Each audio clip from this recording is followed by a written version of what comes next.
মানুষ বাড়াবাড়ি করে কি বলে যে ইমাম আবু হানিফা এশারের ওযু দিয়া ফজরের সালাত পড়েছে 40 বছর। নাউজুবিল্লাহ বলেন। এটা কি কোনো মানুষের পক্ষে আদৌ সম্ভব? এটা যদি ইমাম আবু হানিফা করে থাকেন, তিনি তো করেন নাই, যদি করে থাকেন তাহলে ইমাম আবু হানিফা রাহিমাহুল্লাহ আল্লাহ রসুলের ভাষায় তিনি আল্লাহ রসুলের বিরুদ্ধাচরণকারী। কারণ রাসূল এটা বলেন নাই। সারা রাত্রি ইবাদত করতে রাসূল কি বলেন নাই? নিষেধ করেছেন না? এটা আল্লাহ রসুল নিষেধ করেছেন। তো আমি তাদেরকে বলি যে না, ইমাম আবু হানিফা রাহিমাহুল্লাহ 40 বছর একটানা এশারের ওযু দিয়ে ফজরের নামাজ পড়ে নাই। বরং আমি বলি কি, ইমাম আবু হানিফা রাহিমাহুল্লাহ ফজরের সালাত 40 বছর একটানা আপনার গায়রে ওযু অর্থাৎ অপবিত্র অবস্থায় পড়েছেন। এখন আপনি বলবেন যে আপনি মিথ্যা বলেছেন, তা আমি বলবো আপনি মিথ্যা বলেছেন।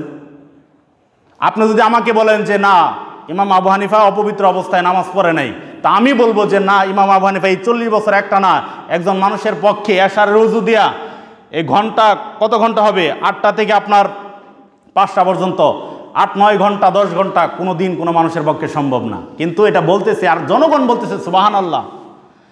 কিন্তু ওই গাদ্দার হুজুর, ওই খেয়ানতকারী হুজুরকে বলবো যে আচ্ছা, আপনি যেহেতু ইমাম আবু হানিফার এত ফজিলত বললেন, ইমাম আবু হানিফার ব্যাপারে যে আপনি ফজিলতটা বললেন যে ইমাম আবু হানিফা আমাদের ইমাম, এত বড় ইমাম আজম, ইমাম শাফির চাইতে মর্যাদাবান, ইমাম মালিকের চাইতে মর্যাদাবান, ইমাম আহমদ বিন হাম্বলের চাইতে মর্যাদাবান, কারণ তিনি এশারের ওযু দিয়ে 40 বছর একটানা ফজরের সালাত পড়ছেন। তো আপনার ইমাম এত দামি, এত মর্যাদাবান, তা আপনি একদিন এই আমলটা করে দেখান। আপনি এত ইমাম আবু হানিফার মহব্বত করেন, আপনি একদিন করেন না এই আমলটা, আমলের খবর নাই। এদিকে আপনার শ্রোতাদেরকে আপনি আবেগের মাধ্যমে, আবেগের সাগরে আপনি ভাসিয়ে দিচ্ছেন। প্রিয় উপস্থিতি, এগুলো হচ্ছে ভণ্ডামি, এগুলো হচ্ছে ভণ্ডামি। তারপরে এক হুজুর ওয়াজ করতেছে, ওয়াজের শুরুতে ওয়াজ শুরু করে দিয়েছে যে আল্লাহ তাআলা নিরাকার, আল্লাহ তাআলার কোনো আকার আকৃতি নাই, তিনি হচ্ছেন নিরাকার।